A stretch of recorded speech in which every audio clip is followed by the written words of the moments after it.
এমন কি কোনো খাবার আছে যে খাবারটা না খেলে মনে হয় যে শরফ আহমেদ জীবনটাই বৃথা? সব খাবারই পছন্দ করি, কিন্তু আমার মায়ের হাতের রান্না এটা সবারই যেটা হয় আর কি। মেরিল প্রথমবারের মতো নিয়ে এলো স্যাফরন সিরাম সোপ বার।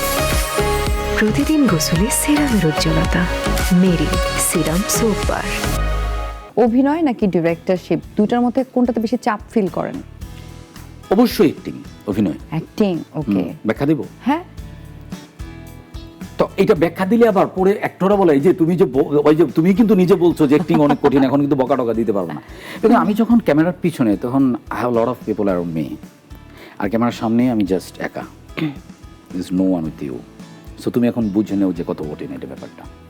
হ্যাঁ, ডিরেক্টিংও ব্যাপারটা, ডিরেক্টিংয়ের জন্য অনেক বেশি সাপোর্ট পাওয়া যায়, চিন্তা করা যায়, কিন্তু অ্যাক্টিংয়ে যখন ডিরেক্টর সেইজ অ্যাকশন, তখন আর কোনো স্কোপ নাই, তোমাকে ওটাকে ফুলফিল করতেই হবে। ওকে, ঈদের সময় আসলে কোরবানির ঈদ নিয়ে কথা হচ্ছিল যখন, তখন আবারও সেই ঈদে চলে আসি। এমন কি কোনো খাবার আছে যে খাবারটা না খেলে মনে হয় যে শরফ আহমেদ জীবনটাই বৃথা? এইটা নাই মানে আমার নাই, মানে কি আমি সব খাবারই পছন্দ করি, কিন্তু আমার মায়ের হাতের রান্না এটা সবারই যেটা হয় আর কি। আমার মায়ের হাতের রান্না আমার ভীষণ পছন্দ, এবং উনি যা রান্না করেন সবই পছন্দ। মানে আমার মায়ের সাথে না আমি খুব অ্যাটাচড, মানে ভয়ঙ্কর রকমের অ্যাটাচড আর কি। এবং আমার কাছে উনি ফিলোসোফার।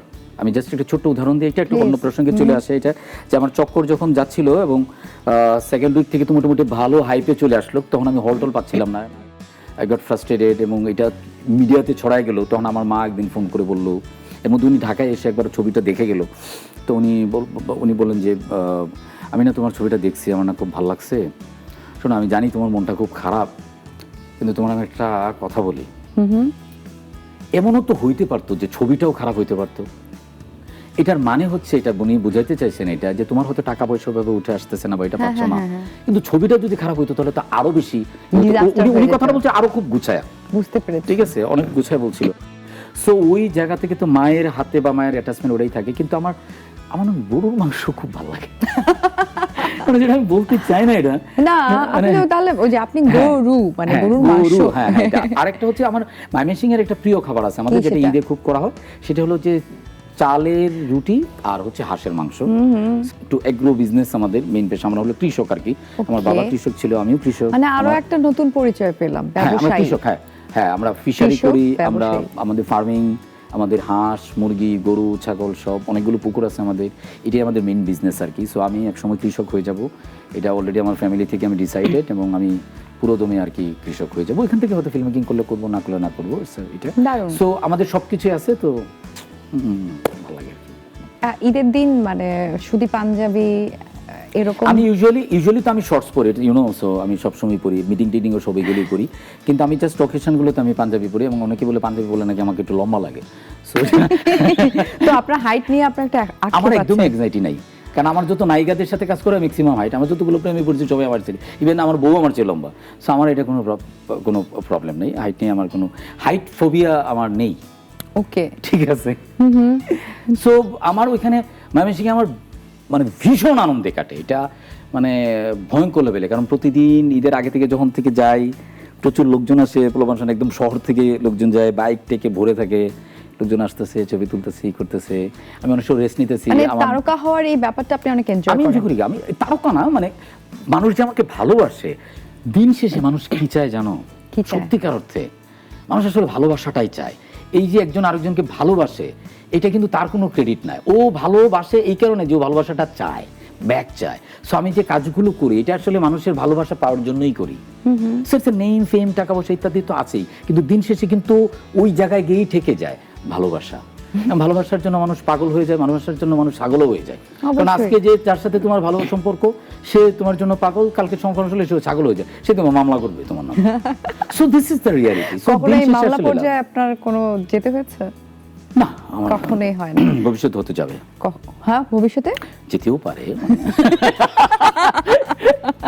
এই যে দেখো, এই যে আমি তোমাকে টুইস্টে দিলাম, তো তুমি না হয়তো চমকাইতে না। এত টুইস্ট আপনি আসলে বললাম তো ক্যামেরার পেছন থেকেও দেন, সামনে থেকেও দেন, বাট এটাও আমি জানি ক্যামেরার সামনে কিন্তু আপনি এনজি শট অনেক বেশি দেন। এখন কি অবস্থা? এখন কি হাই থেকে মিডিয়াম আর লো? না অনেক কমছে, কারণ হচ্ছে অ্যাক্টিংটা কি, অ্যাক্টিংটা হচ্ছে মনোযোগের ব্যাপার। তুমি যদি ফুললি কনসেন্ট্রেট থাকো, যেমন আমি ওই যে বললাম না ডিরেকশন দেওয়ার সময় আমি মোবাইল টিপতে পারি, কিন্তু অ্যাক্টিং এর সময় তো তুমি সেটা পারবা না, তোমাকে ফুললি ওই ক্যারেক্টারই থাকতে হবে।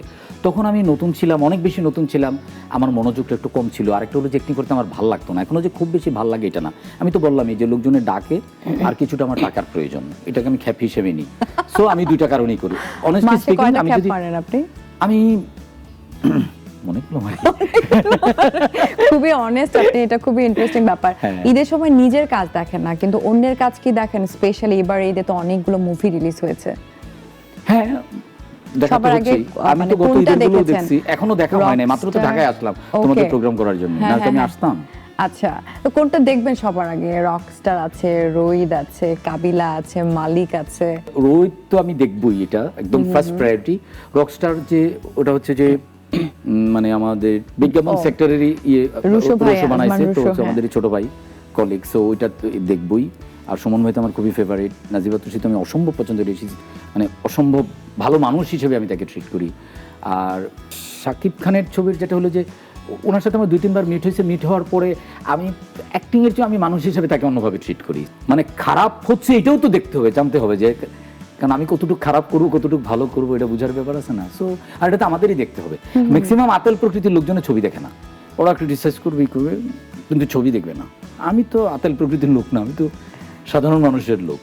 ওকে, ময়মনসিংহের ঈদ ছোটবেলা বা এখন বড়বেলা কোন ঈদটা বেশি এনজয়েবল মনে করেন?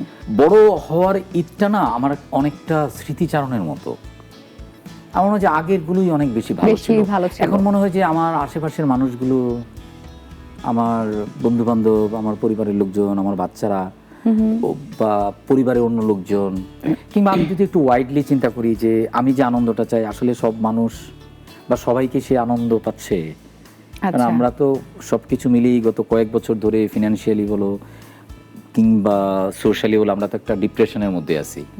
আমি যাকেই জিজ্ঞেস করি কেউই আসলে ওই অর্থ বলে না ভালো আছে কিংবা ভালো যাচ্ছে। তুমি অনেস্টলি স্পিকিং এটা কিন্তু এটা। সো এই জিনিসগুলো যদি আমরা মানে ব্যক্তি থেকে রাষ্ট্র পর্যন্ত এই জায়গাগুলো যদি আরেকটু আমরা ডেভেলপ হয় তাহলে হয়তো আমি অবশ্য প্রতিনিয়ত ভালো থাকবার চেষ্টাতেই থাকি।